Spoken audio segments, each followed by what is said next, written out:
بیانیه همپیمانی نیروهای سیاسی کردستان ایران در پاسخ به تهدیدات رضا پهلوی علیه ملت کرد.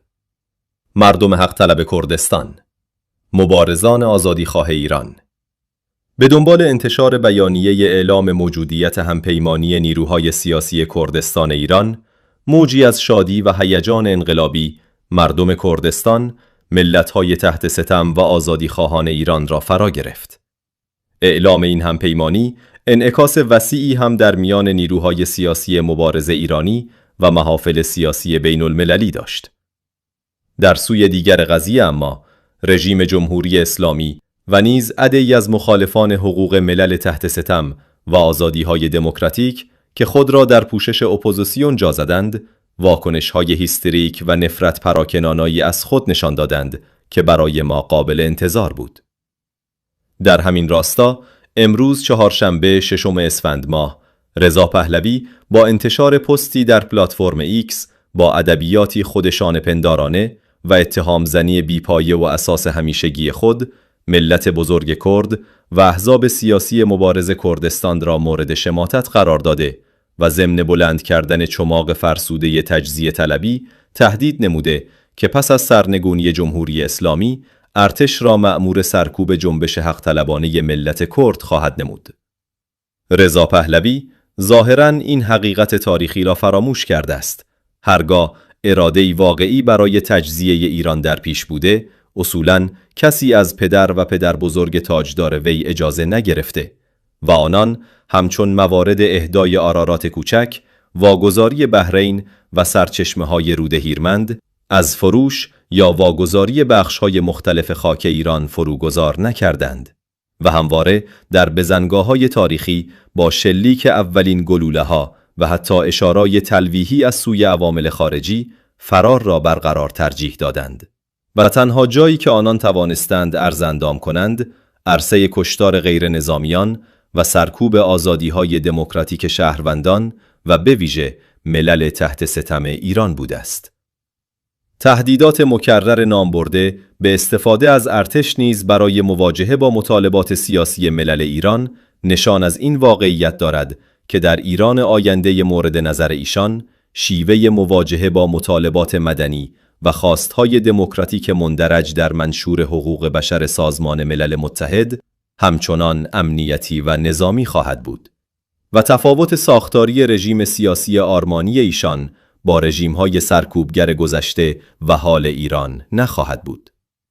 با وجود این، چرا فکر می‌کنند که مردم به سطوه آمده از دیکتاتوری جمهوری اسلامی حاضرند ایشان و همفکرانشان را به عنوان بخشی از یک آلترناتیو برای آینده ایران بپذیرند؟ از سوی دیگر، ظاهراً ایشان علاوه بر بی اطلاعی از تاریخ و جغرافیا، درک درستی از زمان حال نیز ندارند. در غیر این صورت باید می‌دانستند که ارتش و سایر عوامل سرکوب حکومتی و همین سپاه تروریستی پاسداران که مورد تفقد و حمایت همیشگی ایشان بوده و هست، در یک قرن اخیر هیچگاه از کردستان دور نبوده و نیستند و مکانیسمی برای سرکوب نمانده که در کردستان آزمایش نشده و شکست نخورده باشد که ایشان بعد از تاجگذاری خیالی خود بخواهند در این زمینه از خود خلاقیت و نوآوری نشان دهند. شمشیر از روبستن رضا پهلوی علیه جنبش آزادیخواهانه کرد در حالی است که به گواهی تمامی آزادیخواهان و کارشناسان امور ایران در جنبش ژینا، زن، زندگی، آزادی و همین خیزش اخیر مردم ایران نیز نام برده، با همراهی حلقه مشکوک پیرامونیش نقش غیرقابل انکاری در ایجاد تفرقه و پراکندگی در صفوف مردم و مخالفان رژیم داشته و تنها جریان سیاسی که در این مدت هنوز به عقد اخوت با آن پایبند بوده و نسبت به آن همدلی نشان داده، همان نیروهای مسلح و امنیتی سرکوبگر و تروریستی رژیم بودند که حتی در تازه‌ترین اظهارات خود برای تبرئه آنان از جنایات فجیع دیما ادعا می‌کند که نیروهای مسلح نقشی در سرکوب‌ها نداشتند و تمامی جنایات مزبور توسط عوامل خارجی رژیم انجام گرفته است. همچنین در حالی که دوست و دشمن گواه آنند که به درازای حیات ستمگرانه جمهوری اسلامی، ملت کرد و احزاب سیاسی مبارز کردستان همواره خاری در چشم استبداد رژیم خمینی و پناهگاه و پشتیبان راستین آزادی خواهان ملل ایران بودند و در راه مبارزه با این رژیم سرکوبگر هزینه‌های سنگینی پرداختند، این شخص احزاب کرد را به همکاری با خمینی متهم کرده، در حالی که از همان اوائل که کردستان بنا به فتوای جهاد خمینی از هوا و زمین آماج حملاتی خونبار بود، خود بارها گفته که چندین بار از خمینی درخواست کرده که او را به عنوان یک خلبان ساده در صفوف نیروهایش بپذیرد. شگفت آن که چنین شخصی با چنین سوابق مایه شرمساری احزاب کردستان را به همدستی با خمینی و عوامل خارجی متهم می کند، در حالی که خود با دادن وعده‌های دروغین به مردم به پاخواسته داخل کشور مبنی بر وجود 10,000 نیروی ریزشی در صفوف سرکوبگران و از کار افتادن بازوی سرکوب رژیم، وجود صدها هزار دستگاه استارلینک و عدم امکان قطع کامل اینترنت در ایران و در راه کمک خارجی، هزاران تن از آزادی خواهان ما را به دام رژیم جنایتکار جمهوری اسلامی کشاند و در فردای آزادی ایران پس از محاکمه سران خیانتکار حکومت و عاملان سرکوبها و جنایات رژیم، ایشان نیز بایستی در قبال این گونه اشتباهات خیانتگونه خود حساب پس بدهد. همپیمانی نیروهای سیاسی کردستان ایران ضمن محکوم نمودن این گونه اظهارات سست و بیپایه رضا پهلوی بر مواضع اصولی خود در دفاع از آرمانهای ملت کرد و حقوق حقه ملت‌های تحت ستم ایران تأکید نموده و بر آن است که این گونه نفرت پراکنی‌های بیمایه نهایتاً به جایی نخواهد رسید، بلکه عزم ملت‌های آزاده و آزادی خواهان ایران را در مبارزه برای تحقق آرمان‌های آزادی خواهانه مردم به پاخواسته داخل کشور و دفن همیشگی دیکتاتوری و فاشیسم از هر نوع و قماشی جزم‌تر خواهد نمود. از تمامی نیروهای کردستان که خواهان آزادی و دفاع از حقوق ملت خیش هستند نیز می‌خواهیم که جهت مقابله با گفتمان‌های تمامیت‌خواه و توتالیتر به همپیمانی نیروهای سیاسی کردستان ایران بپیوندند. همپیمانی نیروهای سیاسی کردستان ایران 6 اسفند 1404 25 فوریه 2026 میلادی.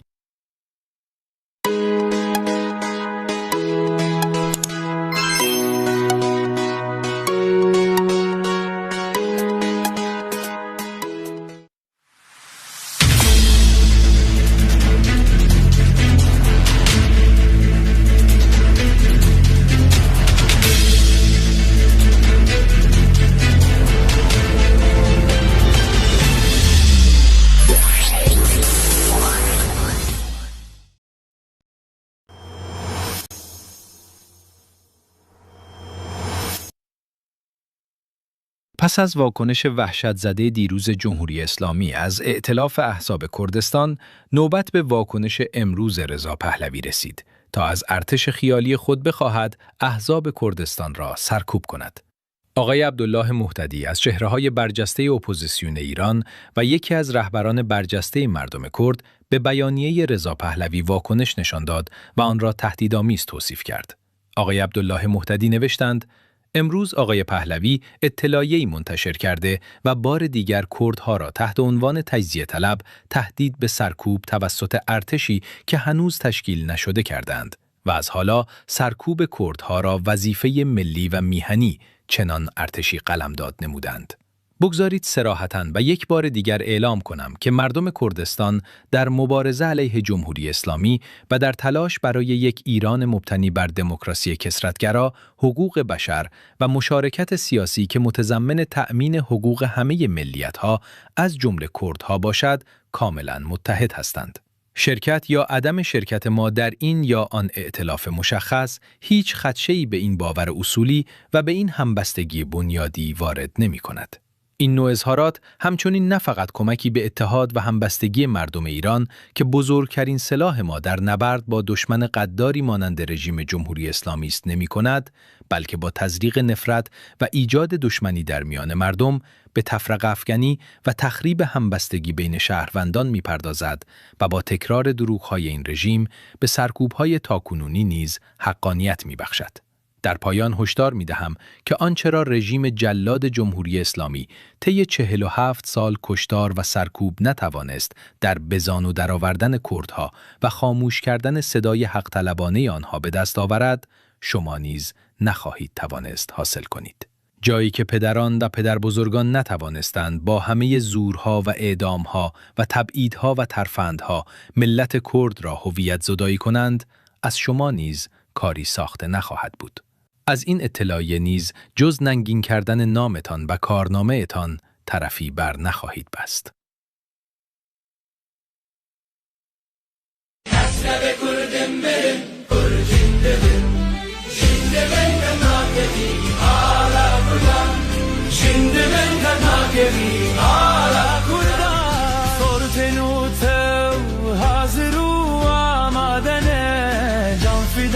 Can fida, her can fida, can fida ne can fida, her can fida. Hasne be kurdum benim, kurcinde bir, şimdi benden nakedi.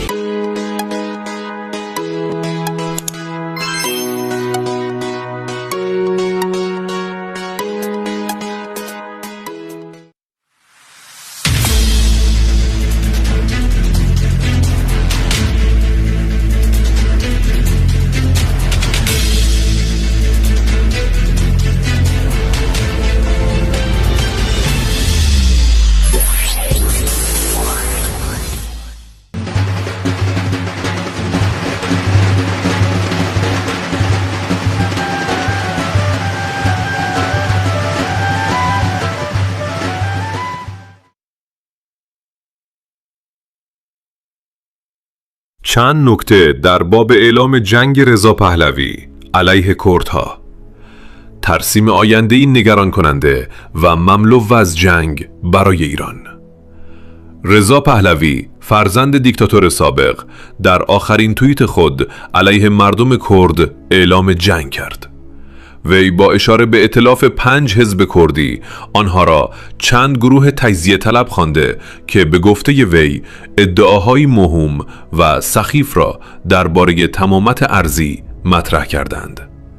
یادآور می شود که روز یکشنبه 5 حزب کردی با انتشار بیانیه‌ای ائتلاف نیروهای سیاسی کردستان ایران را اعلام کردند. مبارزه مشترک برای سرنگونی جمهوری اسلامی ایران از جمله اهداف این ائتلاف اعلام شده است. پهلوی در ادامه توییتش ضمن تهدید مردم کرد اعلام کرده که به عنوان اولین اقدام بعد از سرنگونی جمهوری اسلامی و در صورتی که وی قدرت را در دست بگیرد به ارتش دستور خواهد داد تا به گفته وی تجزیه طلبان بخوانید مردم کرد و کردستان را سرکوب کند. در این رابطه یادآوری چند نکته به رضا پهلوی و همفکرانش ضروری است. اول، نزدیک به 5 دهه از اعلام جهاد خمینی علیه کردهای به گفته وی کافر می‌گذرد. امروز دیگر برای تمام مردم ایران روشن شده که این کردها نبودند که سر می‌بریدند و می‌خواستند کردستان را جدا کنند. در آن زمان یکی از خواسته‌های اصلی رهبران کرد این بود که تنها چند دقیقه در رادیو و تلویزیون ایران به آنها فرصت داده شود تا درباره خواسته‌های کردها برای مردم ایران صحبت کنند. این اجازه به آنها داده نشد و تبلیغات رژیم خمینی علیه کردها به صورت گسترده در مناطق مختلف ایران منتشر شد. رژیم خمینی با خفه کردن صدای حق‌خواهی کردها و تبلیغ علیه آنها با استفاده از رسانه‌هایی که در اختیار داشت می‌خواست کشتار دست جمعی کردها را برای مردم ایران توجیه کند. ولی تو در زمان بدی هستی، چون نمیتوانی با یک توییت یا با استفاده از رسانه‌هایی که در اختیار داری خواسته‌های مردم کرد را آنطور که دوست داری بیان کنی و از همین امروز برای کشتار کردها زمینه سازی کنی. مردم ایران امروز بسیار آگاه تر از گذشته هستند. در واقع کور خواندی. دوم، رضا پهلوی با این توییت خیلی خوب دست خودش را رو کرد و هدفش برای آینده ایران را افشا کرد. تو به مبارزات چندین ساله مردم خیانت کردی، به جوانانی که برای یک آینده بهتر جان خود را از دست دادند، به مادران و پدرانی که برای فردایی متقاعدتر برای فرزندانشان و نسل آینده خود را فدا کردند، به مردمی که تنها کمی آرامش و آسایش از این زندگی می‌خواهند خیانت کردی. با این توییت آینده‌ای وحشتناک برای همه مردم ایران را ترسیم کردی. آینده‌ای که از کردستان تا بلوچستان، از آذربایجان تا خوزستان، از ترکمن صحرا تا لرستان و گیلان و خونریزی و کشت و کشتار حاکم خواهد بود. لیاقت مردم این کشور بسیار بیشتر از آن چیزی است که تو امروز ترسیم می‌کنی. سوم، بودند کسانی گردن کلفتر از تو و در شرایطی بسیار بهتر از تو از تجزیه طلبی گفتند، کشتند و آرزوهای مردمی را به یغما بردند. به ارتش می گفتند چکمه های خود را در نیاورید تا کردستان را آرام نکیند. می گفتند ما با کفر می جنگیم، نه با کرد. ولی هیچگاه نتوانستند خواست آزادی خواهی، حق طلبی و هویت خواهی را از این مردم بگیرند. شاید تو با رسانه هایی که در اختیار داری و سوار بر موج خشم مردم بتوانی قدرت مرکزی را در اختیار بگیری. شاید با اعزام ارتش و گارد جاویدان، سپاه کنونی بخواهی کردستان و دیگر نقاط ایران را سرکوب کنی و به قول خمینی این قائله را به پایان برسانی. ولی لازم است بدانی آنچه که از زمانی پدر بزرگ ظالمت، در زمان پدر ستمگرت و در زمان رژیم خمینی با هیچ ابزار سخت افزاری و نرم افزاری از بین نرفت، خواست آزادی خواهی، حق طلبی و هویت خواهی کردها بود. تو هم زهی خیال باطل. چهارم، در دهه 60 پس از چند سال مبارزه احزاب کردی و هزاران کشته از نیروهای کرد و نیروهای رژیم ایران، خمینی خطاب به کردها گفته بود بیایید ببینیم چه می‌خواهید. دکتر قاسملو در جمع پیشمرگه ها و با زبان طنزآمیز گفت بگویید 2 کیلو پیاز و 1 کیلو سیب زمینی می‌خواهیم. پس از چند سال جنگ و هزاران کشته و نابودی زندگی هزاران کودک تازه می‌پرسید چه می‌خواهید؟ آن خمینی بود، ولی تو که تقریباً تمام عمرت را در یکی از دموکراتیک ترین کشورهای جهان زندگی کرده ای، با احزاب کرد و دیگر ملت‌های تحت ستم، رهبرانشان و خواسته های آنها آشنا هستی. حتی چند سال پیش می‌خواستی با یکی از رهبران کردها ائتلاف تشکیل دهی. پس لطفاً وقتی ارتشت را به کردستان و آذربایجان و بلوچستان و خوزستان فرستادی، بعد از چند سال کشت و کشتار و قتل عام، گفته خمینی را تکرار نکن، چون این بار نه تراژیک که خیلی کمیک می شود. پنجم، استادت روح الله خمینی می گفت جنگ نعمت است، چون تنها از طریق جنگ می توانست قدرتش را با استفاده از نیروهای نظامی تثبیت کند. قطعاً دانش آموز خوبی هستی، چون از رژیم جمهوری اسلامی خوب درس یاد گرفته ای. آغاز جنگ با ملت‌های تحت ستم و سوار بر موج ناسیونالیسم افراطی حتماً یکی از راه‌هایی است که در نظر داری تا قدرتت را در آینده تثبیت کنی.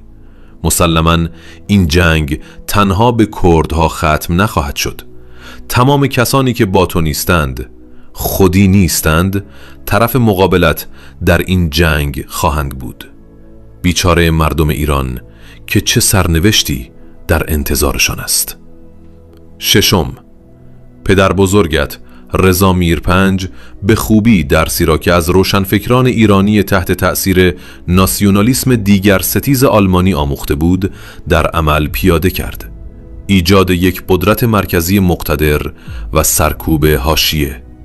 پدرت هم همین راه را ادامه داد، رژیم خمینی هم همینطور، و تو امروز با این توییت اعلام کردی که قصد داری همان چرخه باطلی که تنها به تولید دیکتاتوری در تهران خواهد انجامید را ادامه دهی. برای خونهایی که برای آزادی و آینده‌ای بهتر ریخته شدند باید خون گریست.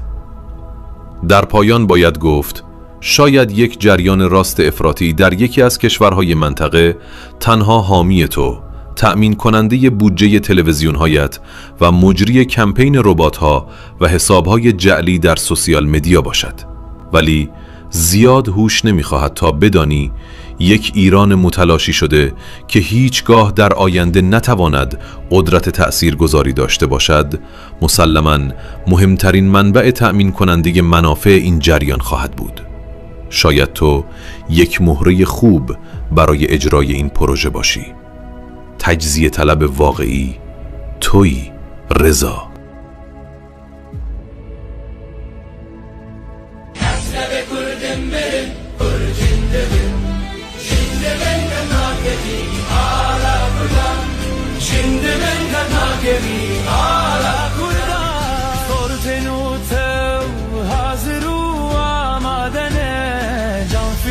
جان فدا هر جان فدا.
ڕۆژ هاڵات لەسەر پێیە ئامادەیە، شۆڕەشی ژن لە ڕێیە ئاگری پێیە، باشوور باکوور ڕۆژاوە چاوەڕێیە، قازی چاوەڕێی هەڵماتێمەیە، گڵپەیژی نای ساقس شۆڕەشی خوڵقان، تەختی مێزار و غەدر و زوڵمی سووتان، ژنجیان ئازادیە فەلسەفەمان، شۆڕشی ئازادیە لە ڕۆژهاڵەتمان. ڕۆژهاڵەت لەسەر پێیە ئامادەیە، شۆڕشی ژن لە ڕێیە ئاگری پێیە، باشوور باکوور ڕۆژاوە چاوەڕێیە، قازی چاوەڕێی هەڵماتێمەیە، گڵپەیژی نای ساقس شۆڕشی خوڵقان، تەختی مێزار و غەدر و زوڵمی سووتان، ژنجیان ئازادیە فەلسەفەمان، شۆڕشی ئازادیە لە ڕۆژهاڵەتمان.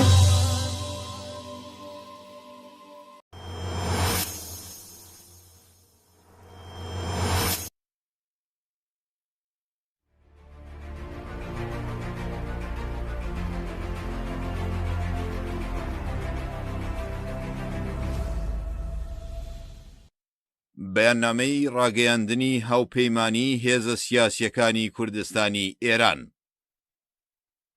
خەڵکی خەباتکاری کوردستان، حیزب و لایەنە سیاسیە کوردستانی و ئێرانیەکان، ئازادی خوازان و خەبات گێڕانی سەرانسەری وڵات، بزوتنەوەی سیاسی و نەتەوەیی کورد لە ڕۆژهەڵاتی کوردستان دەیان ساڵە بە شێوەی ڕێکخرا و بەردەوام دژی سەرەڕۆیی و دەسەڵاتی دیکتاتۆری ناوەندگەرە لە پێناو مافرنەتەوەی و سیاسیەکانی خۆیدا خەبات دەکات.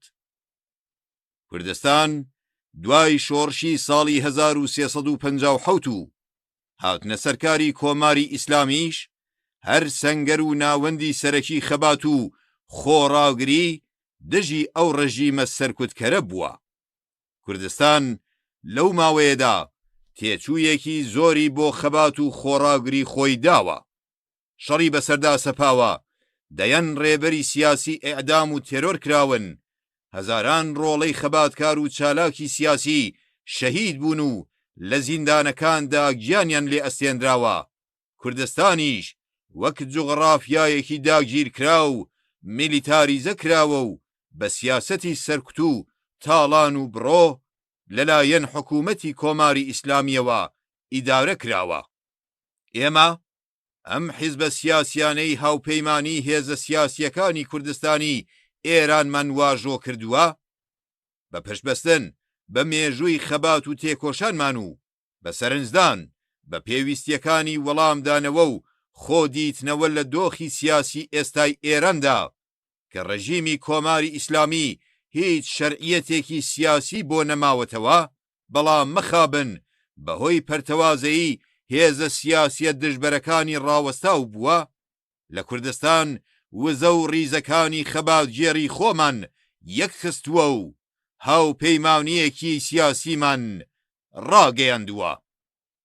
مەبەستی سەرەکی ئەم هاوپەیمانیە کە پاش قۆناغی گۆڕینەوەی بیرروڕا و کاری مەیدانی لە ناوەندی دیالۆگ بۆ هاوکاریدا پێکاتووە، یەکڕیزی و هاوخەباتی پتر بۆ پەرەدانی زیاتر بە بزوتنەوەی سیاسی کورد لە ئێران و پێدانی قورسایی و دەوری زیاتری کوردستان و بزوتنەوە سیاسیەکەی لە خەبات دژی کۆماری ئیسلامی، دەستەبەرکردنی ماف و ئازادیەکانی خەڵکی کوردستان و چۆنیەتی داڕشتنەوەی ئێرانی داهاتووە. ئامانجە سەرەکی و هاوبەشەکانمان لەو هاوپەیمانیەدا خەبات بۆ ڕووخەندنی کۆماری ئیسلامی ئێران، بەدیهێنانی مافی دیاریکردنی چارەنووسی کورد و بنیادنانی دامەزراوەیەکی نیشتیمانی و دموکراتیک لەسەر بنەمای ئیرادەی سیاسی نەتەوەی کورد لە ڕۆژهەڵاتی کوردستانە. ئێمە بە پشتیوانی لە خەبات و ناڕەزایەتی سەرانسەری نەتەوەکانی ئێران دژی کۆماری ئیسلامی لەو قۆناغەدا پێ لەسەر پێویستی هەماهەنگی و هاوخەباتی سیاسی و مەیدانی نێوان حیزبە سیاسیەکان و ڕێکخراوە مەدەنیەکانی کوردستانی ئێران لەگەڵ حیزب و ڕێکخراوە سیاسی و مەدەنیەکانی بەشەکانی دیکەی ئێران دادەگرین. ئێمە وێڕای داکۆکی لە شکڵگرتنی قۆناغێکی گواستنەوەی دموکراتیک و گشتگیر بنەمای هەر هاوکاری و هاوپەیمانیەکمان لەگەڵ لایەنەکانی دیکە بە ڕەسمیەت ناسینی مافی نەتەوەیی نەتەوەکان، قبولکردنی دموکراسی و ڕەتکردنەوەی هەر جۆرە دیکتاتۆریەک دەبێت. ئێمە لەو هاوپەیمانیەدا باوەڕمان بە پاراستنی ژینگە و دادپەروەری کۆمەڵایەتی، مافی یەکسانی ژنان و پیاوان، چەسپاندنی هەڵبژاردننی ئازاد، دابین بوون و دەستەبەرکردنی مافە بنەڕەتیەکانی هەموو پێکهاتە نەتەوەیی و ئاینیەکانی کوردستان و بەدامەزراوەکردنی سیستمی بەڕێوەبەری و دموکراتیک لە ڕۆژهەڵاتی کوردستان هەیە. هاوکات لەگەڵ ئەوە هەوڵدان بۆ دامەزراندنی نظامێکی سیاسی دموکراتیک و سێکۆلار لە ئێران کە مافی پێکهاتە نەتەوەیی و ئاینیە جۆرا و جۆرەکانی ئەو وڵاتە دەستەبەر بکات بە ئەرکی خۆمان دەزانین. ئێمە باوەڕمان وایە لە ئێستادا پتر لە هەر کاتێک یەکێتی سیاسی و هاوگوتاری لایەنە سیاسیەکان و تێکۆشانی هاوبەشی مەیدانیان مەرجی بەهێزکردنی پێگەی کورد لە هاوکێشە سیاسیە بەردەوام بگۆڕەکانی ئێرانە.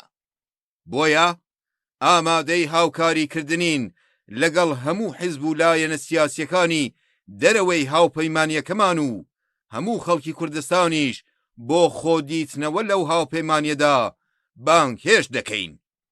هاوپەیمانی هێزە سیاسیەکانی کوردستانی ئێران 3 ڕەشەمەی 1404 ئەندامانی هاوپەیمانی هێزە سیاسیەکانی کوردستانی ئێران پێکهاتوو لە پارتی ئازادی کوردستان، پارتی ژیانی ئازادی کوردستان، حزبی دموکراتی کوردستانی ئێران، سازمانی خەباتی کوردستانی ئێران، کۆمەڵەی زەحمەتکێشانی کوردستان.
بیانیه اعلام ائتلاف نیروهای سیاسی کردستان ایران.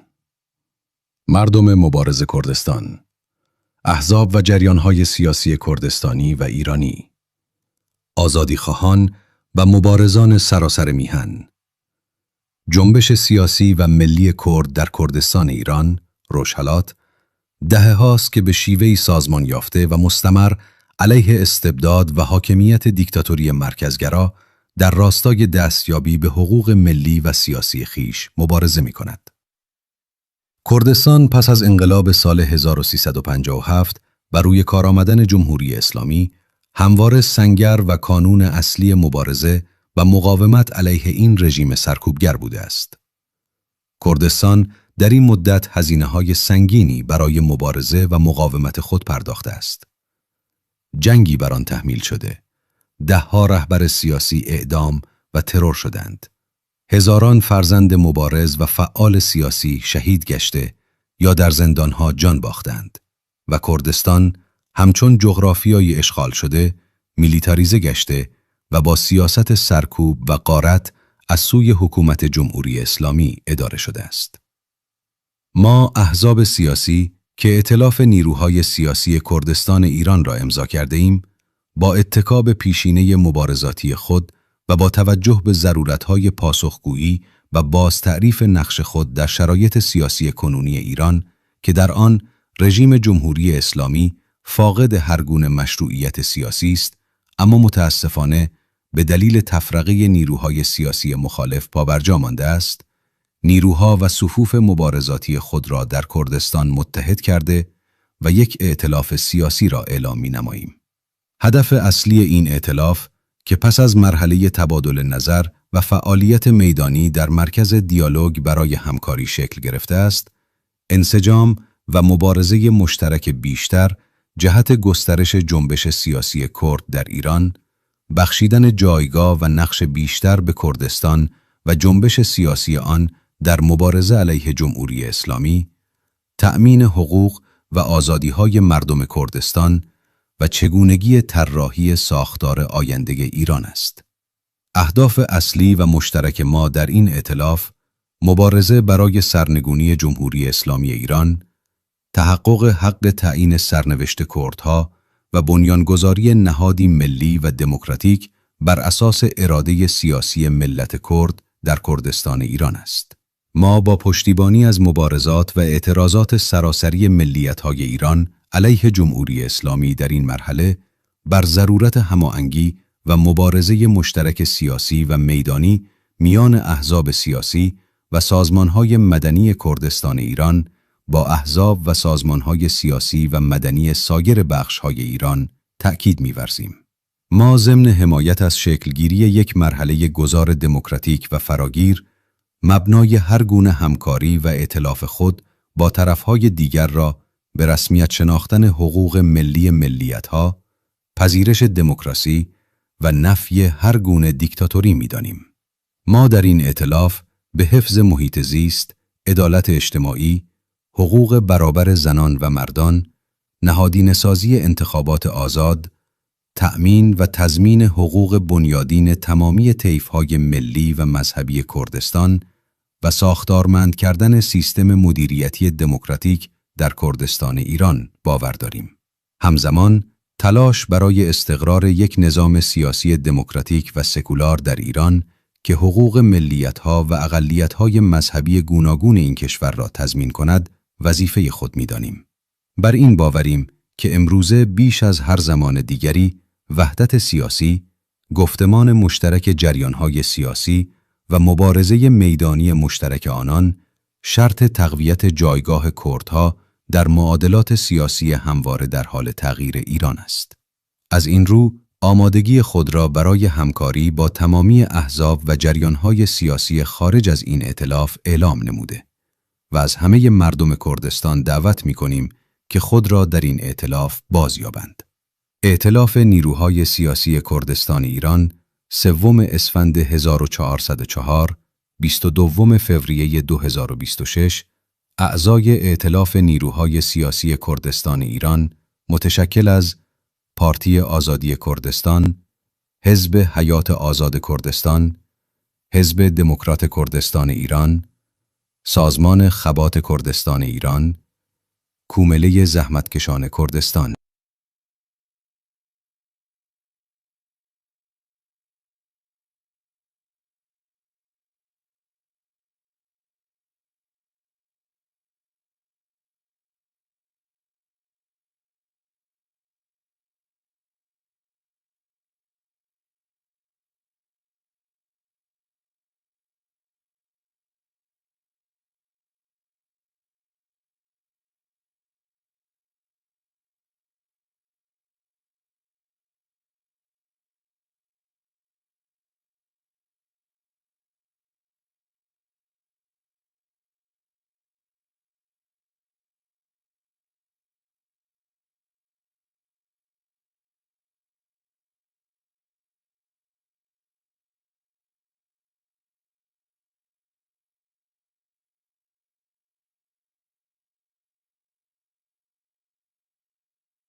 هاوپەیمانیەک جی 5 پارتیên siyasî li Kurdistanê Îranê hatiye ragihandin. 5 partiyên siyasî li Rojhilatê Kurdistanê hevpeymaniya xwe ragihandine. Armançenmeyên serekî û hevpardî ve hevpeymaniyê de tekoşîna ji bo hilveşandina Komara Îslamî ya Îranê, pekanîna mafê çarenûsiyê Kurdan û avakirîna saziyek neteweyî û demokratîk li ser bingeha îradeya siyasî ya neteweya Kurd li Rojhilatê Kurdistanê. Hevpeymanî ji Partiya Demokrata Kurdistana Îranê, Partiya Ciyana Azada Kurdistanê, Partiya Azadiya Kurdistanê, Komeleya Zehmet Keşana Kurdistanê û Rehîstina Xebata Kurdistanê pekte. Dekanîvîsa daxuyaniyê vîhaye. Gelê tekoşerê Kurdistanê. Partiyên siyasî Kurd û Îranî. Şervan û tekoşerên azadiyê li seranserê velet. Tevgera siyasî û neteveya Kurd li Rojhilatê Kurdistanê bi dehan salanê ku bi awayekî rehîstin kirî û berdevam li dijî serwerî û diktatoriya rejîma navendî ji bo mafên xwe yên neteveyî û siyasî tê dikoşe. Piştî şoreşa 1971 û hatina Komara Îslamî ser destîlatdariyê, Kurdistan bûye kada şer û navenda serekeya tekoşîn û berxwedanê li dijî ve rejîma zordar. Kurdistanê ji bo tekoşîn û berxwedana xwe gelek nirx daye. Şer li ser Kurdistanê hatiye ferz kirin. Bi dehan reberên siyasî hatine idam kirin û kuştin. Bi hezaran çalakvanên siyasî di zindanan de şehîd bûne û hatine kuştin. Melî ser bingeha dîroka tekoşîna swê û pêvistiya bersivdayîna rewşa siyasî ya hêyiya li Îranê, hevpeymaniya hêzên siyasî yên Kurdistana Îranê imze kiriye. Li Kurdistanê me enerjî û rêzên tekoşîna swê kirine. Yek hevpeymaniyek siyasî îlan kirine. Armanca serekeya ve hevpeymaniye, ku piştî danustandina nêrînan û sebata meydanî di navenda diyalogeya hevkariyê de hatiye damezrandin, evê ku tevgera siyasî ya Kurd li Îranê bêtir pêş bişe. Armançenmeyên sereke û hevpardî ve hevpeymaniyê de tekoşîna ji bo hilveşandina Komara Îslamî ya Îranê, pekanîna mafê çarenûsiyê Kurdan û avakirîna saziyeke neteveyî û demokratîk li ser bingeha îradeya siyasî ya neteveya Kurd li Rojhilatê Kurdistanê ne. Ji bo piştgiriya tekoşîn û nerazîbûna hemû neteveyên Îranî li dijî Komara Îslamî di ve konaxê de, em tekez dikin ku pêvistiya hevrezî û tekoşîna siyasî û meydaneya hevbeş di navbera partî û rehîstinên sivîl en Kurdistana Îranê bi rehîstinên siyasî û sivîl en li deverên din en Îranê re heye. Ema li cirê avakirîna veguherinek demokratîk û berfîre hin û bingeha her hevkarî û hevpeymaniyek bi partiyên din re de naskirîna mafên neteveyî yên neteveyan, kebulkirîna demokrasiyê û redkirîna her cûre diktatoriyê be. Em baveriya swê bi parastina jingehê û edaleta civakî, mafên vekhev ji bo cîn û mêran, şurtkirîna hilbijartînên azad, misogerkirîna mafên bingehîn, en hemî civakên etnîkî û olî li Kurdistanê û avakirîna pergaleke rêveberiya demokratîk li Rojhilatê Kurdistanê tînin. Di heman demê de, hewl dîdin ku li Îranê sîstemke siyasî ya demokratîk û layık ava bikin, ku mafên civakên etnîkî û olî yên çûrbecûr en velet garantî bike. Em ve erkê swê dibînin. Em baver dikin ku yekîtiya siyasî, li hevkirîna partiyên siyasî û tekoşîna wana hevbeş di meydanê de şert û mertên surtkirîna pozisyona Kurdan di hevkeşeya siyasî ya her tim di guhereya Îranê de ne. Ji ber vê yekê, em amade ne ku bi hemî partiyên siyasî li derveyê hevpeymaniya xwe re û hevkariyê bikin û hemî gelê Kurd vekswînin ku tevlî hevpeymaniyê bîbin. Hevpeymaniya hêzên siyasî yên Kurdistana Îranê. 22 heyva 2 sala 2026 Hevpeymaniye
ببینم جنانی گل رابونه خیابانه و ببینم جنانی گل رابونه خیابانه بهاری شادی گیرن گمروهون اجتماعی همو هاورد کن به یکن بجین کچ کازوزانه بجین بون اجتماعی بجین بو کردستان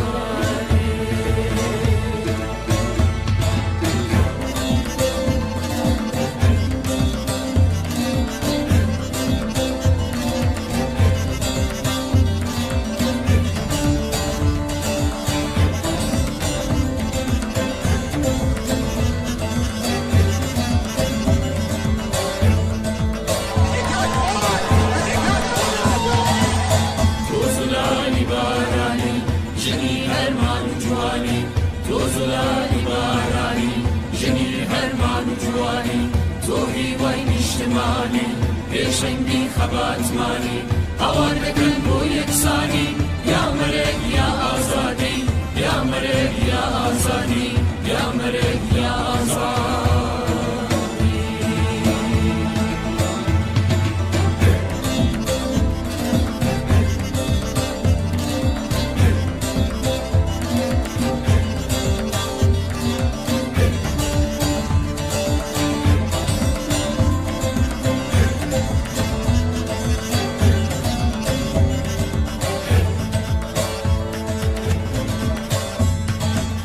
ولا بنم شاري ولاد روحي جينا ددويني ولا بنم شاري ولاد روحي جينا ددويني جني وردي آزاد دلير رزقاري دنخشيني جمجيان آزادي هو ياران بديديني هو إنسان بديديني هو إنسان بديديني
رضا پهلوی روز 14 فوریه 2026 در مونیخ آلمان در طی یک مصاحبه مطبوعاتی گفت: من نماینده تجزیه طلبان نیستم.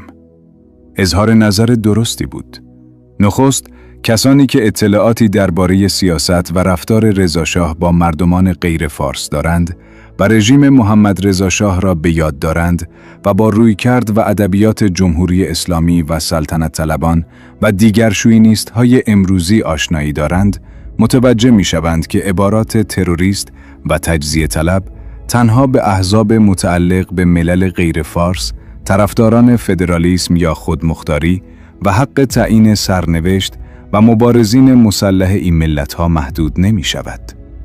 در قاموس و ایدئولوژی ناسیونالیست‌های برتری طلب، تروریست و تجزیه طلب تمام غیر فارس هایی را نیز شامل می شود که بر هویت متفاوت خود تأکید دارند و خواهان رفع تبعیض و ستم مضاعف از خود هستند.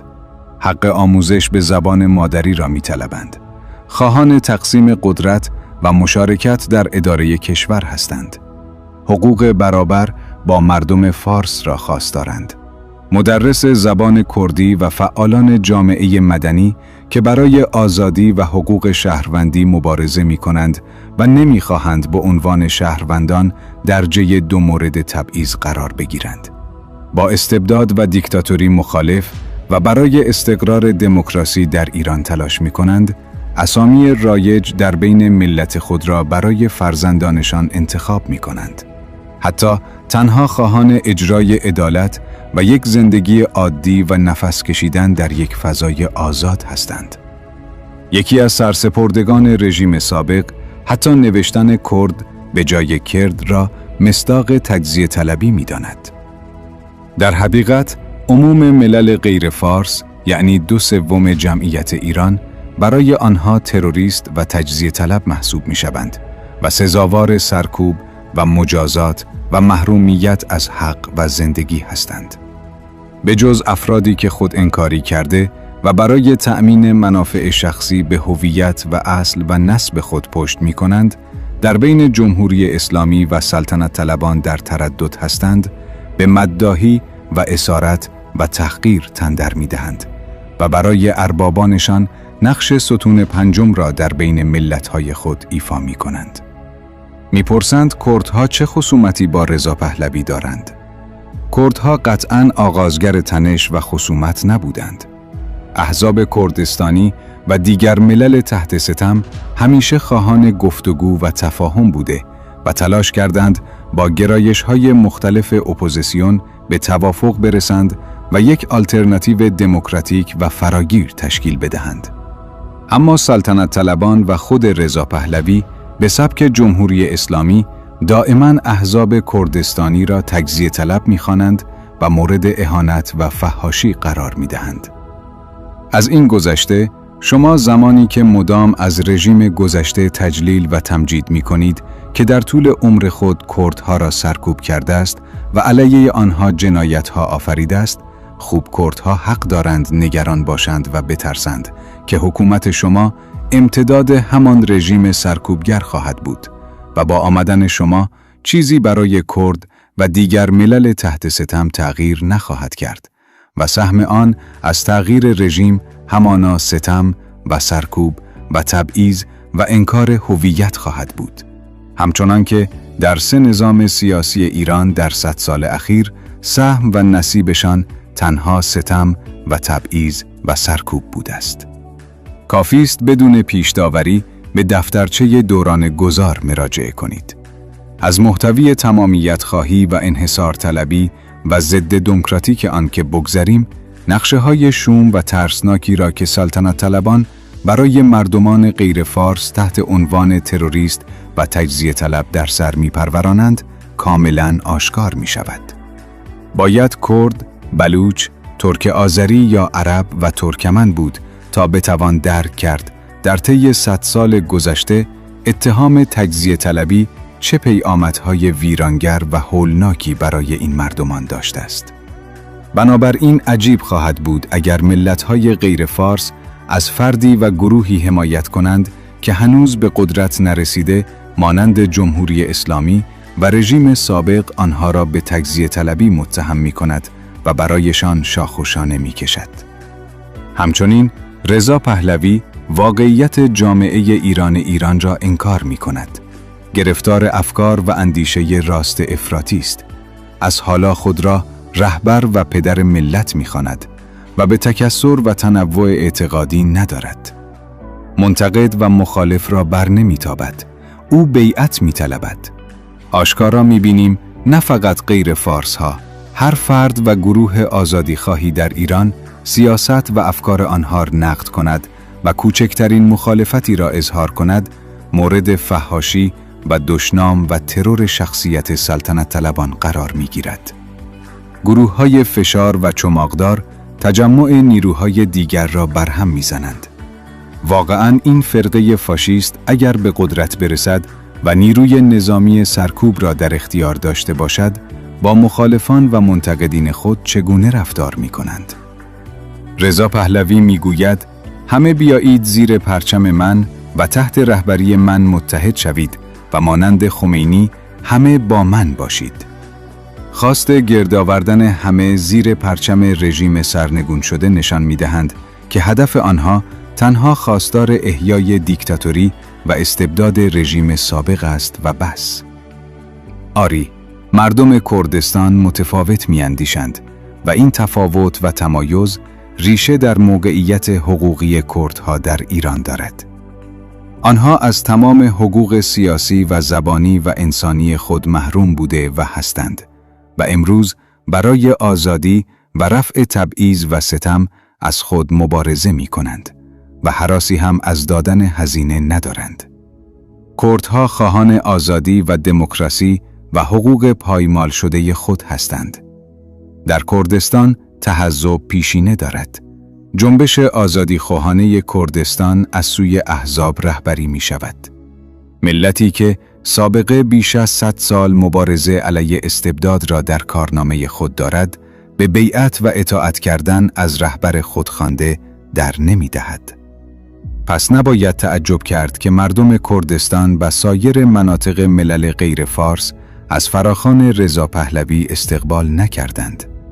مردم در کردستان که به دنبال فراخوان احزاب کردستانی اکسیون‌های اعتراضی برای انداختند.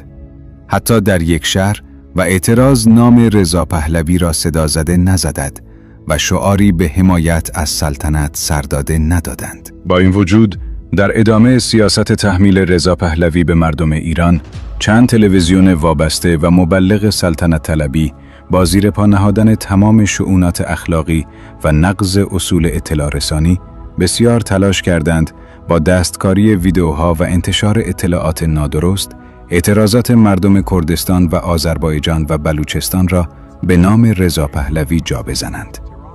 خود او هم با علم به اینکه مردم کردستان به فراخوان احزاب کردستانی جواب مثبت می‌دهند، بلافاصله بعد از آنها فراخوان داد به این امید که اعتراضات گسترده مردم شهرهای کردستان را به نام خود مصادره کند.